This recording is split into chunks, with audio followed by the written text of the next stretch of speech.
Good evening and welcome. You're watching the Newstrack. I'm Rahul. Kanwal. A pro-Khalistan anti-India protest in Canada turns out to be a complete flop.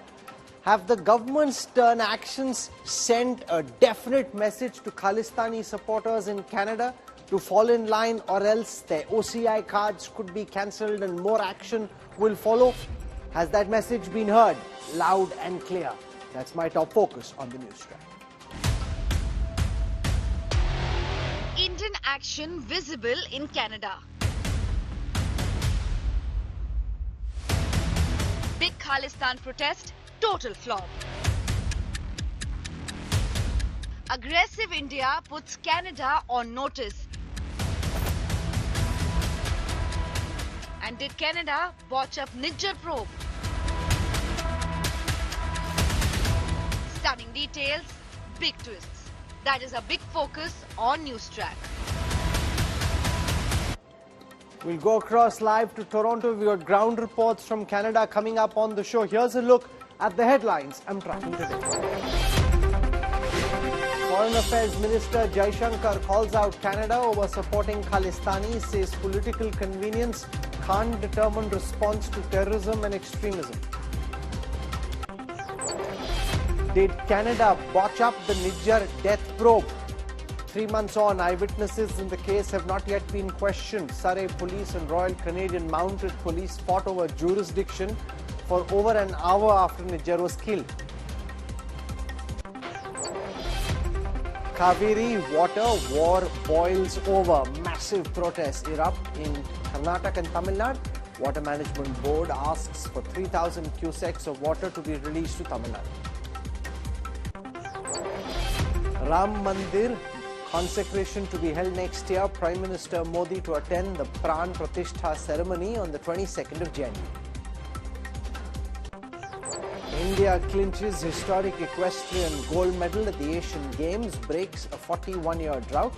India's medal tally now stands at 14. India Today Group founder and editor-in-chief honoured by the All India Management Association, Arun Puri, felicitated with the Managing India Award for Lifetime Contribution to Media.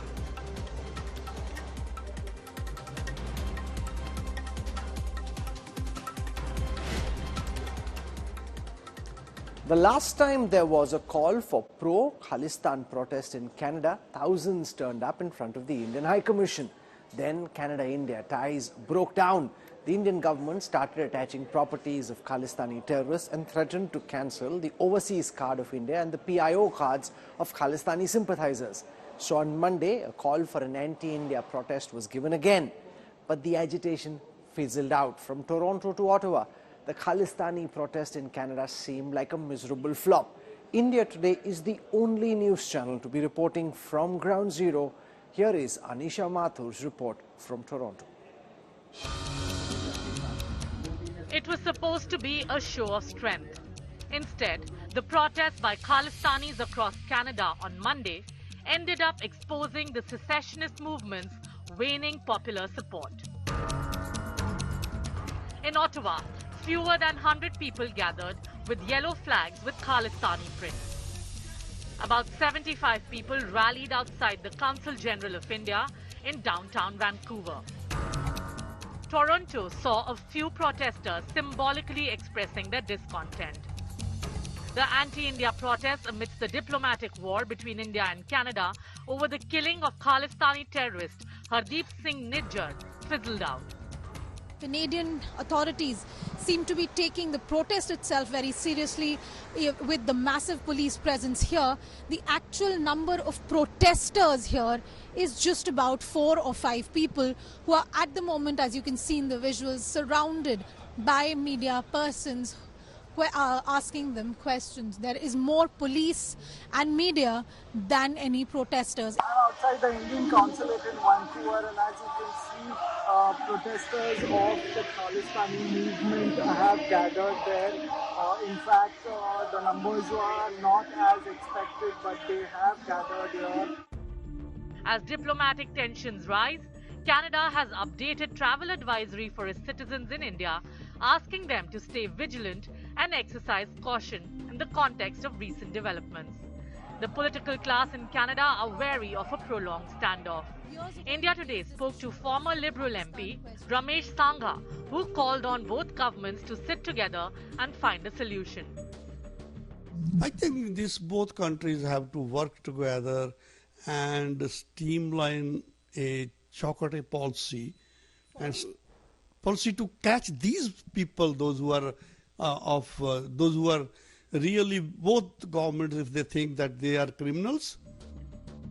Canadian Prime Minister Justin Trudeau is facing flack for the manner in which he tried to implicate India in the murder of Khalistani Nijjar. Coldness we are witnessing between Canada and India for the past 50, 60 years. So, but the bombshell revelation by Canadian Prime Minister last Monday in Canadian Parliament, the bomb has been exploded and now we had to pick the debris. After sparking a diplomatic firestorm, the Trudeau government is now struggling to control it. A solution to the standoff between India and Canada could take months. With Anisha Mathur and Mihir Trivedi in Canada, Bureau Report, India Today. Canadian Prime Minister Justin Trudeau accused India of the murder of Khalistani terrorist Hardeep Nijjar, but a US media report has now revealed that Canada botched up the probe. Slow police response, jurisdictional disagreements, and no immediate questioning of eyewitnesses. If this isn't a failure, what is? Canadian security agencies have been actively pursuing credible allegations of a potential link between agents of the government of India and the killing of a Canadian citizen, Hardeep Singh Nijjar. An allegation that India vehemently rejected from the very beginning. Accusations regarding the murder of Hardeep Singh Nijjar, the Canadian government contends, were partly based on intelligence shared by a key member of the Five Eyes Alliance. In an unexpected turn of events, a Washington Post report has now turned those very allegations on their head. The Washington Post report, relying on CCTV footage and witness interviews, suggests possible lapses in policing and intelligence on the day of the killing at the Gurdwara in Surrey. Investigators failed to adequately inform members of the local Sikh community about their inquiry into the June 18th killing. Police response was reportedly delayed. Intra-agency disagreements further prolonged the investigation. Residents also claim that investigators did not promptly request access to the CCTV footage. The Washington Post also provided an account of the 90-second security camera footage capturing Nijjar's murder. According to the news report, a sedan blocked Nijjar's truck as he attempted to leave the Gurdwara parking lot. Two individuals wearing hooded sweatshirts emerged from the car, brandishing a firearm at the truck's driver's seat. Subsequently, investigators discovered that 50 bullets were fired during that incident. 34 of them struck Nijjar. The sedan fled the scene and the perpetrators remained at large. The Gurdwara leader even mentioned the discovery of a tracking device attached to Nijjar's car wheel. If this doesn't constitute a failure in Canadian law enforcement and intelligence, then what does? Bureau Report, India Today. Has the strong clampdown by the Indian government, led by the National Investigative Agency, against Khalistani terrorists sent a stern message to Khalistani supporters in Canada that it cannot be business as usual? You can't keep burning the Indian flag, carrying out seditious activities, talk about killing Indian diplomats, wanting to target Hindus, and yet expect that there will be no action against you. If you act against the interests of India, especially when you push for a violent struggle, then there will be consequences. And is that one of the reasons why this pro-Khalistan, anti-India protest in Toronto, in Ottawa, was such a miserable flop? Joining us to talk about this, we've got Manjinder Sirsa, National Spokesperson of the Bharatiya Janata Party, Sushant Sareen, Senior Fellow at the Observer Research Foundation, Michael Rubin, Senior Fellow at the American Enterprise Institute in Washington, Daniel Bodman is back with us, correspondent at the National Telegraph in Toronto, and Kiranjot Kaur is a member of the Shiromani Gurdwara Prabandhak Committee.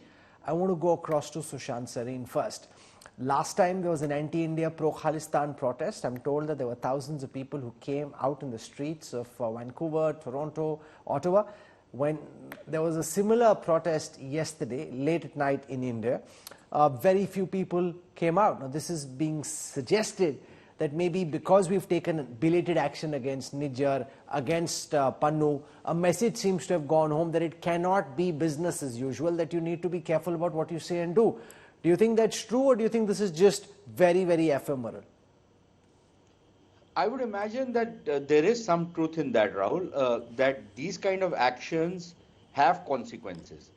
Look, if there are people who are venting their anger at whatever misplaced anger they might have against India, they're entitled to do that. I might be offended if they burn the national flag.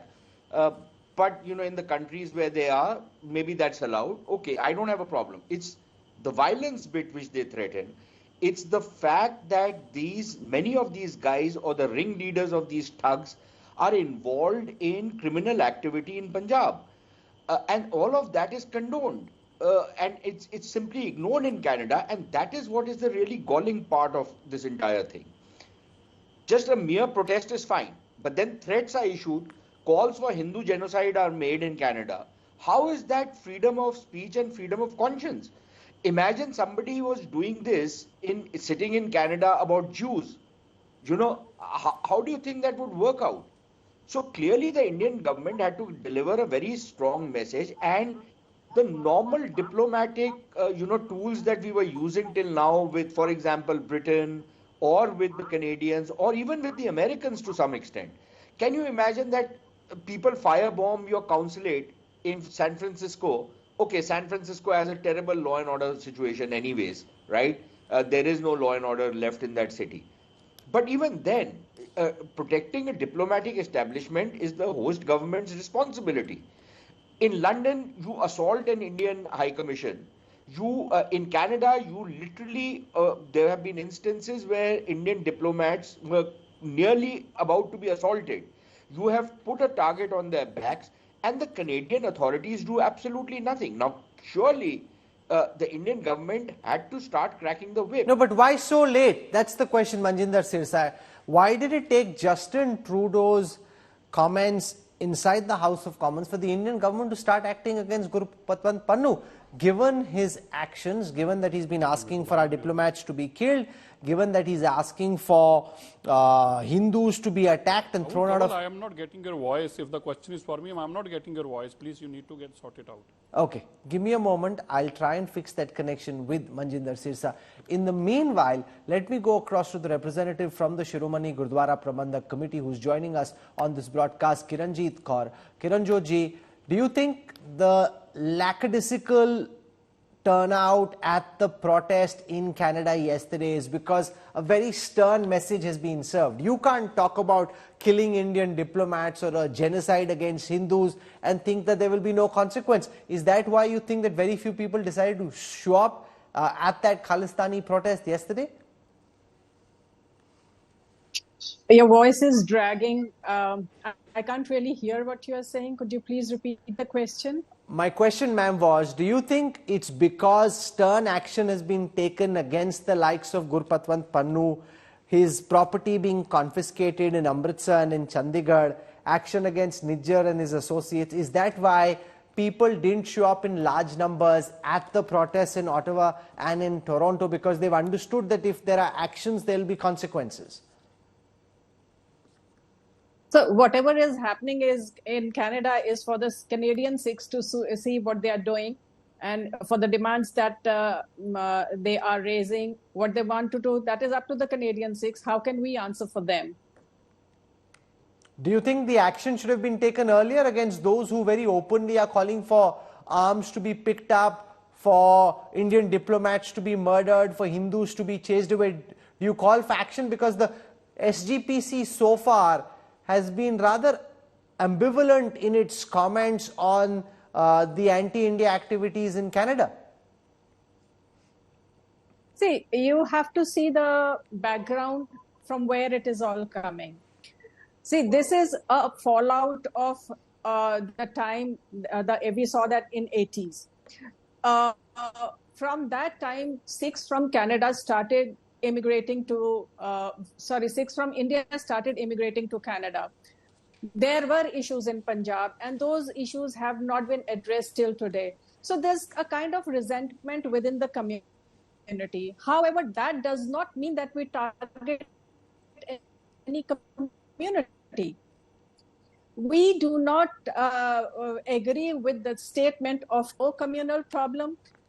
I have seen now, after a long time, that the Hindu and Sikh families are getting their children married into each other's families. So the communalism in Punjab is missing. This kind of a message targeting Hindus in Canada is something that finds no root in Punjab at all. And we do not accept it at all. Rather, we condemn it.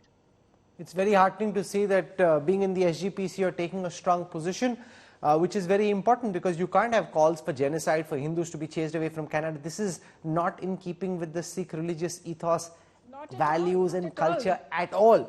Daniel Bodman at the National Telegraph in Toronto, how is this story playing out in Canada at this moment? We're seeing the Trudeau government run into one embarrassment after another, particularly with the Nazi from Ukraine being felicitated inside Parliament. Have they realized that they've opened a can of worms and probably earned India's ire for a long time, or is Trudeau still aiming to bash on regardless? Yeah, I mean, I don't think Trudeau would learn his lesson here. That doesn't seem to be part of his MO. We have the thing where they invite a literal SS Nazi, not just a standard, I joined the German army because, you know, geopolitical things, I was in Ukraine, the Soviets are bad. The literal SS, like the hardline ideological, carried out the Holocaust, you know, there to kill ethnic minorities, SS. That's bad, right? So I can understand India's point of view. How are we supposed to take the Canadian government seriously and their top super secret report that can't be said when we're a country that can't spend 30 seconds to figure out what side of the war a man fought on before we give him a standing ovation? Well, the Ukrainian prime minister is visiting. It's insane. So the level of monumental incompetence is not going to project well on the international stage. Now, if you're asking how does this play out in Canada, well, welcome to Canada since 2015. Trudeau does something monumentally stupid, like start a diplomatic war with India, an ally with, you know, no evidence to go, you know, that would convince anyone. But what's this conversation in Canada now? We've hit 1 week and he's done something new that is so monumentally stupid and incompetent and crazy that it's now shifted to this new controversy. So I'm not sure if Canada will ever get back onto India because, you know, October 1st, we don't know what Trudeau's going to pull. Like, we don't know if he's going to literally join ISIS or something. Like, you just don't know what the Trudeau government's going to do. So the focus in Canada is now shifted to how did we honor a literal neo-Nazi? How come Justin Trudeau won't take responsibility? He's gaslighting the entire country. We all saw it. You saw the clapping. We saw the clapping. You know who invited them. We know who invited them. Justin Trudeau has the audacity to get up in front of the world and say that don't fall for Russian disinformation. Yes, Vladimir Putin was the one who created this whole thing. Like, it's insane. So the gaslighting, the lying, the incompetence, it's all the hallmarks of a Justin Trudeau scandal. And now the conversation in Canada has shifted from Justin Trudeau so incompetent, how did he mess up relationship with India, to, oh my God, Justin Trudeau so incompetent, how did he mess up our relationship with Ukraine and all that? Well, now Poland's coming after us because he likes taking shots at our allies like Poland and Italy and India for not being socially progressive enough for him. So now the Polish are mad at us and they're taking shots at us diplomatically by demanding the extradition of this Nazi that we honored in Parliament. So it's a disaster. It's an absolute disaster for the Liberals, but it's been a cascading disaster since 2015. and they're in a coalition with the NDP. There's nothing we can really do to force them out. There's a cult of personality within a lot of the media and some academia that will just take anything he says at face value and then push that narrative out there so he can sort of survive being popular within 20% of the population and then go on a global tour when he's done of a world citizen, UN friend, whatever. So this But what this has done really, Michael Rubin, is in a way typifies the incompetence of the Canadian administration, the poor check of their background controls, to not know that a Nazi is being felicitated on the floor of Parliament is just downright embarrassing. And it is to the point that the likes of Manjinder Sirsa will make, that you aren't checking the backgrounds of these Khalistani terrorists. These aren't regular religious scholars, even though they run gurdwaras. In that garb, they're running a very dangerous illegal immigration gangster racket, which you seem to be completely oblivious to. Well, you're absolutely right, Rahul, and Daniel was absolutely right in what he said.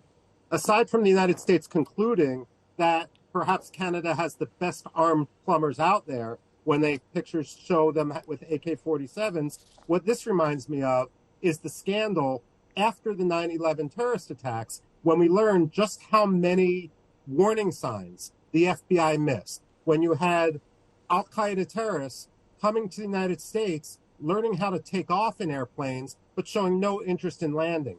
If you look at Nijjar's immigration history to Canada, the false passport, the fake marriage, everything along the line, the pictures of him with AK-47s, what you see is a scandal within the Canadian security services about how this happened. You know, India may be furious at what's happened over the last 9 days, but what we're really seeing is taking the lid off a scandal, which is years in the making, and indeed goes back to Pierre Trudeau's administration with the soft handling of the Khalistani terrorists.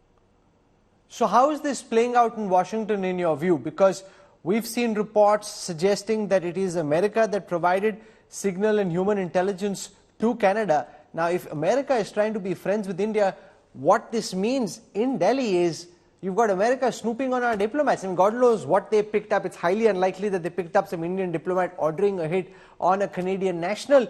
But what it does prove, unquestionably, is that America is snooping on friends. Well, let's be frank, Rahul. The United States snoops on India, India snoops on the United States at a level which is understood by both governments. So this isn't scandalous and shouldn't be made to be scandalous. What I find to be scandalous is that Justin Trudeau is taking his mistake and trying to foist it onto others. You know, what we now know is that the United States provided intelligence after the fact. That suggests that there was no smoking gun before the murder of Nijjar. And it was used for context. The words are important. Any smoking gun was added, according to Justin Trudeau, by the Canadian Security Services, except the Canadian Security Services don't want to be thrown under the bus by Justin Trudeau either. It really appears that Justin Trudeau has shot from the hip, he's dug himself into the hole, and now he wants to drag down others with him, and people aren't willing to do that. If Justin Trudeau keeps up this behavior, it wouldn't surprise me to see the Five Eyes become the Four Eyes, because no one is trusting the Canadians right now. Manjinder Sirsa, there were very few people who turned up in Ottawa, in Toronto, for the protests which were organized, anti-India, pro-Khalistan protests. Do you think that this is because action has been taken belatedly against Panu, against Nijjar, their assets being frozen and confiscated? And the other question, why wasn't this done earlier? See, Rahul, there are two different aspects of this. First, I must apprise you. If you see now, I was seen on your screen also, just 3 days back, suddenly the Trudeau government issued a order that you need to remove all those hoardings and posters with the name of our High Commission or diplomats or the people working for embassy who were threatened or even threatened to be killed, and their names were put out on the hoardings and posters. The question is, how come this suddenly the government of Canada realized that this is an act of terrorism? This is a straightaway threat to the people living in Canada. Secondly, people of Punjab or even a people of Canada, being a Sikh, everybody's against the violence. We are a peace-loving. But yes, those people who are a few of them, which includes Gurpatwant Singh Panu, who are paid by ISI, who are funded by ISI, their sole motive is to spread a women against Hindu, India, people of Indian origin, maybe in an embassy or outside embassy. So their sole purpose is, when we will try to get some kind of a hate, definitely some answer will come from India also. Some Hindu or from some other religion will come out and spread this kind of hate against Sikhs. And then we will use this in Canada and say, देखो, India Sikhs ਨੂੰ बड़ा खतरा है जी, ਸਾਨੂੰ कुछ करना पड़ेगा. So their sole purpose is, now the people of Canada, the Sikhs have understood their modus operandi, so nobody's with them. Secondly, yes, the strict action has been taken against the people who are involved any kind of violence. This also gives a very strong and sting message. But you didn't do it earlier. You aren't answering my question, Mr. Sirsa. My question is, why did it take Trudeau's outburst in Parliament for the government to start clamping down on the assets of someone like a Gurpatwant Pantu? This could have been done much earlier. You know the kind of dangerous rhetoric he's been spinning. You know he's been asking for genocide. You know he's been asking for a hit on Indian diplomats. Why wait for Trudeau? No. We have been handing over them the dossier time and again against all those people who are wanted for violence on the Indian soil. But Trudeau government was not taking action against them. No, I'm asking about NIA action against these kind of a hate. Against these Khalistani terrorists. I'm talking about NIA action. No, it was already there. I think you are putting two things together, which are two different things. The action has been taken time and again against those kind of people. So the assets have been frozen this week after Trudeau's allegation on the House of Commons. My question to you is, why wasn't this done earlier? You know how dangerous Panu is, and you've known this for many years. Yes, the government of India is already in process of getting all their asset details and all that. Now, after Panu came out and threatened the people of other people of country or their relatives also, they tried connecting the government and telling that these are their assets also. You need to take care of it. It is not just us. It's people of the Canada who are giving information now. The information is government. Not really. These are ancestral assets. One second. Let me get Sushant Sareen in. Sushant, do you buy this argument from Mr. Sirsa that we've collected information, people are telling us? I mean, his assets are his ancestral assets, not like he's gone and bought new land or property, bought new land or buildings. Clearly, Rahul, I'm afraid I don't agree with Mr. Sirsa. The fact of the matter remains, yes, the government has cracked the whip, but a little late in the day. And the question is that it's not just a handful of guys. Look, when there were these so-called referendums which were being held in Vancouver and in Toronto and in other places in Canada, the numbers were fairly large. They were running in hundreds, maybe in a couple of thousand as well. And these are all videographed. Why has the government of India, and these are people who are carrying Khalistani flags. So you don't tell me that, somebody who goes to vote in that referendum is somebody who's against the concept of Khalistan. These are Khalistani supporters who have gone out there. None of them turned out this time because now suddenly they fear the consequences of doing what they are doing, right? Because all of them want Khalistan, but they also want to keep buying property in Punjab, or they have ancestral property in Punjab. And many of these guys are deeply attached to their ancestral property. So I think it is about time that you hit them where it hurts them, number one. Number two, what has prevented the government of India so far over the last so many months, in fact, a couple of years now that this charade has been going on, that you have all the mugshots of all these characters? Why haven't they been identified with your own databases to see which of these guys whom you've given an OCI, whom you have given a PIO card, who have been given visas to India on their Canadian passports and who might not have an OCI or PIO? Why haven't you cancelled their visas? Why haven't you cancelled their OCIs? Why haven't you cancelled their PIOs? It is not a right that they enjoy. This is a privilege which is given to people of Indian origin. But people of Indian origin who live by certain norms, people of Indian origin who try to who question India's sovereignty and territorial integrity, who want to tear India apart and who want to balkanize India, who want to create violence out here, who want to sponsor criminal gangs in India. I'm afraid these cards do not apply to those characters. Anybody who holds a Khalistani flag, anybody who holds a Khalistani poster, I say the government of India should take strictest of actions against them. No two ways about it. Why not? That much we can do. We can't hold Trudeau's feet to fire, but at least, our own agencies and our own government can take the necessary actions under the Indian law against these characters. Kiranjot Kaur, do you accept this suggestion from Sushant Sareen that not just the hardcore terrorists, but those who are part of the Khalistani movement, action should be taken by the Indian government against them? Their overseas citizens cards, their PIO cards should be cancelled. You can't be wanting to break India up and expect that India will be kosher with this. See, what is being peddled in name of Khalistan is very different for different people. If you talk about Panu as being one big terrorist, well, let me tell you that he has no base in Punjab. So if the government of India is giving him importance and they are building him up, it is for the government of India to see, is he really that important that you build up a person like him who has no ground base in Now, Punjab? how is the government building him up, ma'am? If you give him importance, if you give him coverage, obviously, the government's not giving him coverage. You just need to ignore the person. I mean, does he have? Ma'am, he's asking for a hit on Indian diplomats. He's asking for a genocide against Hindus. That you take him seriously?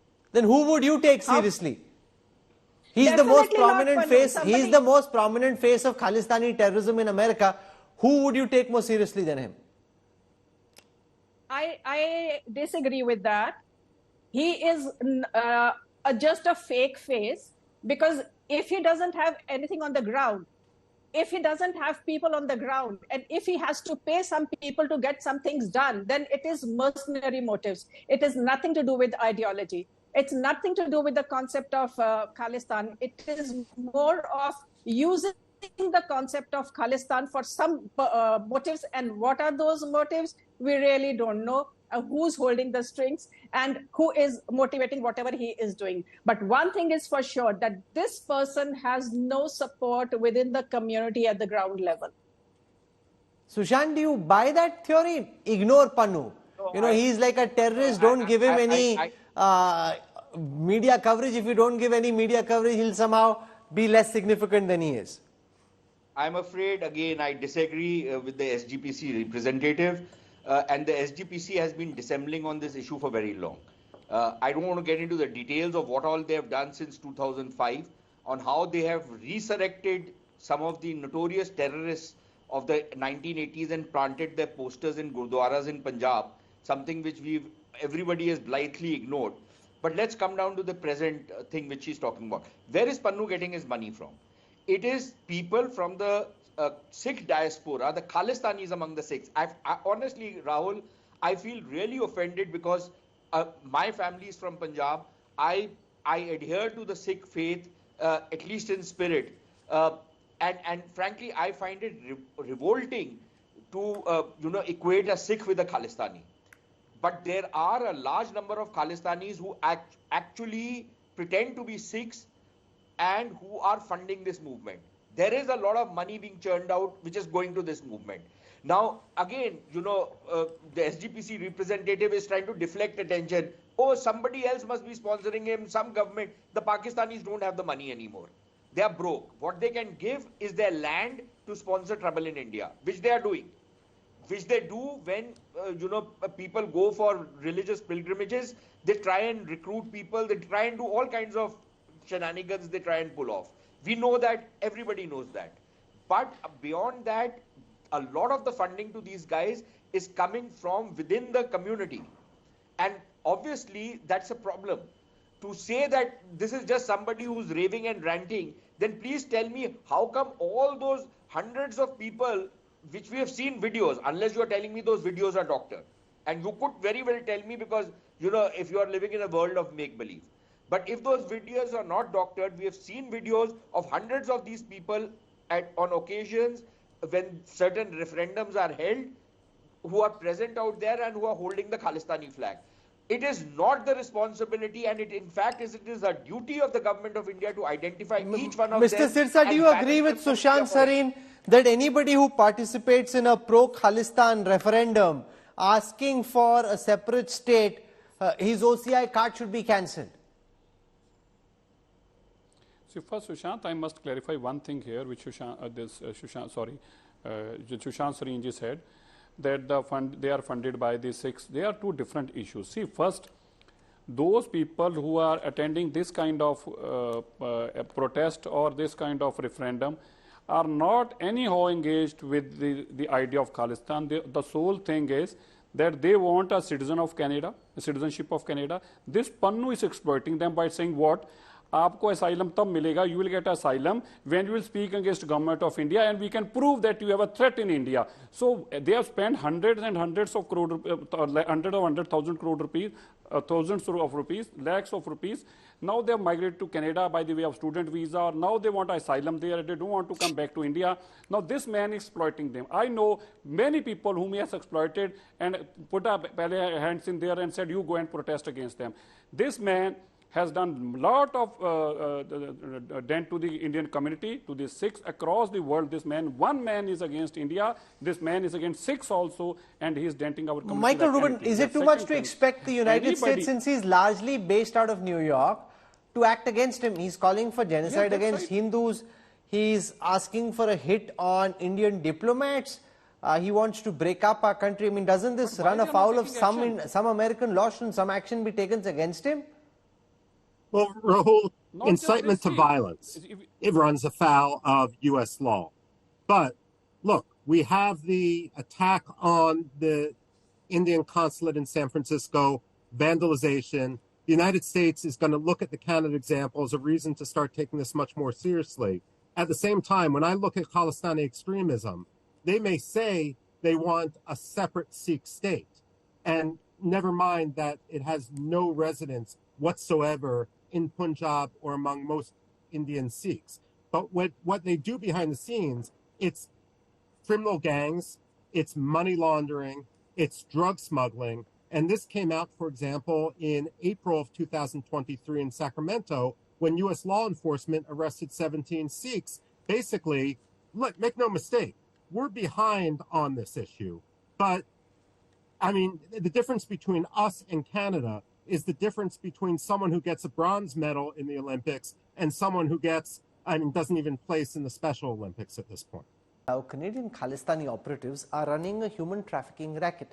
Capitalizing on the Canada craze amongst young Punjabis, Khalistanis lure gullible Sikh migrants into low-paying jobs and then push them into anti-India activities. Kamaljit Sandhu with this report.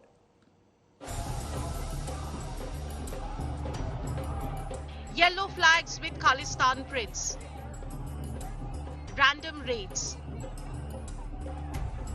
Scuffles.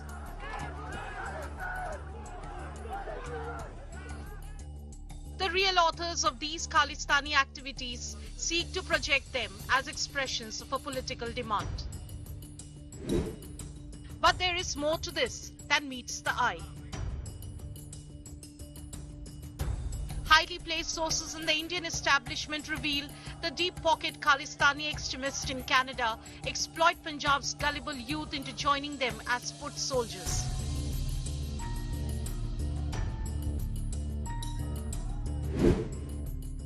The likes of slain Canadian Khalistani Nijjar and his associates would often sponsor Sikh youth from Punjab for medium-skilled jobs like plumbers and truck drivers. With more than 30 gurdwaras in their control in Canadian cities like Brampton, Surrey and Edmonton, elements like the ISI-backed and outlawed Sikhs For Justice would offer employment into lowly paid religious occupations. These Canada-based Khalistani operatives have also tied up with gangsters hiding in Canada in order to carry out attacks in Punjab. According to these sources, a pro-Khalistan political party in Canada charges 1 to 2 lakh rupees for issuing a single recommendation letter to Sikh youth seeking political asylum in Canada, falsely claiming persecution in India on religious grounds. The human trafficking channel run by pro-Khalistan extremists remains undisrupted under the very nose of Canadian agencies. With Kamaljit Sandhu, Bureau Report, India Today.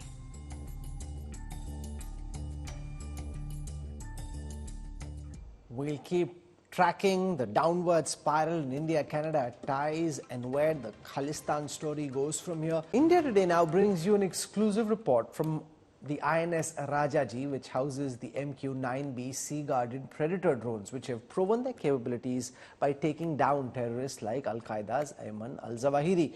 This would be for the first time that the Predator drones have been shot by any news channel. Take a look at this exclusive report filed by my colleague Manjeet Negi.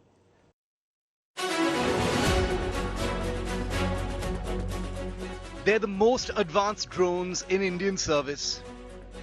A pair of them quietly operating for the last few years from a remote base on India's east coast. And now, for the first time, India Today gets you up close. Presenting the MQ-9B Sea Guardian, the most advanced version of the legendary American Predator drone family. These are long-endurance, pilotless aircraft capable of staying airborne for over 40 hours and capable of keeping an eye on vast stretches of the Indian Ocean. For the Indian Navy, they've been game changers since they quietly arrived 3 years ago on lease during the COVID-19 pandemic. Here at the INS Rajali Naval Air Station on Tamil Nadu's coast, these Sea Guardians have been stretching their legs in all manner of surveillance operations, giving the Indian Navy a supreme edge in keeping tabs on adversaries and suspicious actions over the Indian Ocean. India Today, as always, the first network to be granted full access.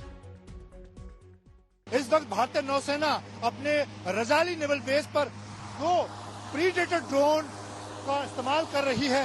ये predator drone एक बार में 4000 kilometre से ज्यादा की दूरी तक निगरानी कर सकते हैं, यानी कि पूरे भारतीय समुद्री सरहद की निगरानी कर सकते हैं। और जहां तक मारक क्षमता की बात है, हेलफायर मिसाइल से लेकर तमाम अत्याधुनिक मिसाइल से इसे लैस किया गया है। प्रीडेटर ड्रोन को आसमान से मौत बरसाने वाला ड्रोन कहा जाता है और इस वक्त ये दुनिया का सबसे घातक और कारगर ड्रोन माना जाता है। The Sea Guardian drone squad is a mix of men and women at the cutting edge of India's surveillance front. Flying in the MQ-9B Sea Guardian aircraft in last 3 years has been a source of pride and honor for me.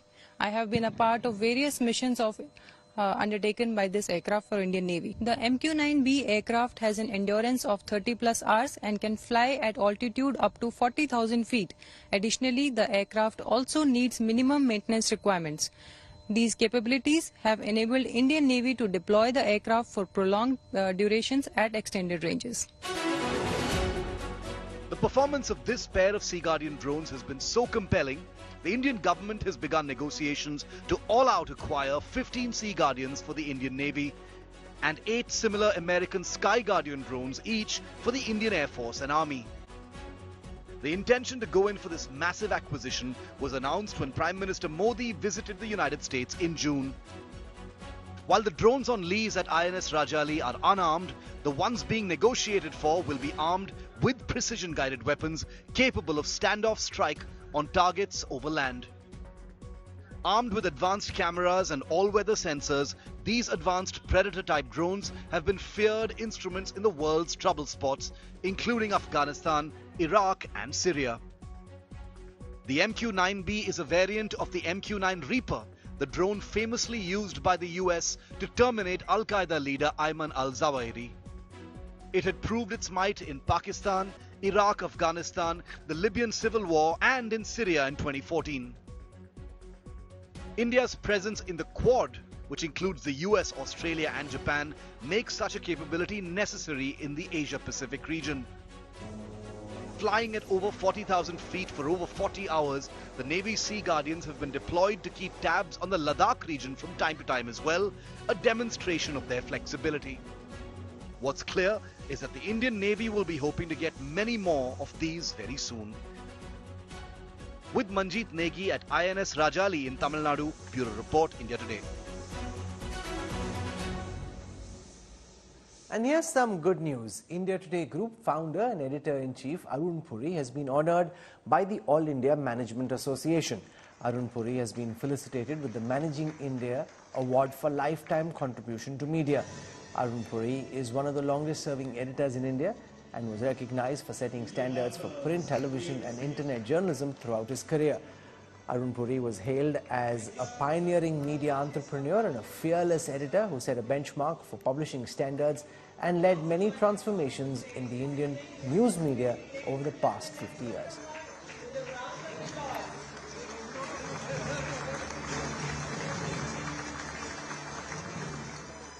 I believe journalism is a noble profession, for it carries a social responsibility, just like doctors and teachers.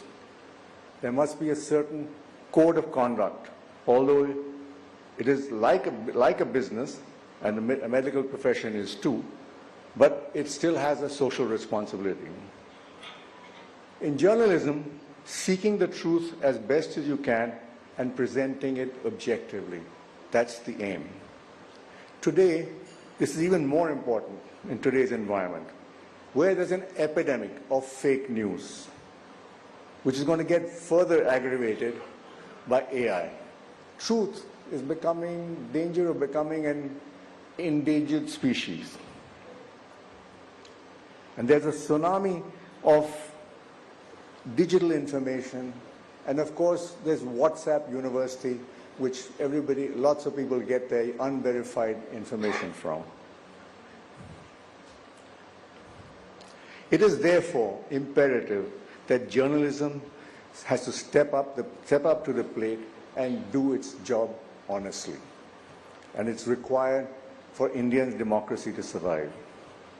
I have known Arun for a long time, and he certainly contributed the media which he has pioneered in India, has certainly made a huge impact on the lives of a whole lot of people in this country.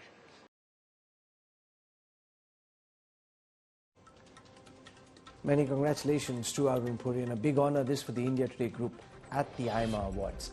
This is where I wrap up the Newstrack tonight. For your time and your trust, thank you very much. I look forward to seeing you at 8 p.m. tomorrow evening. Till then, from all of us here, goodbye, good night.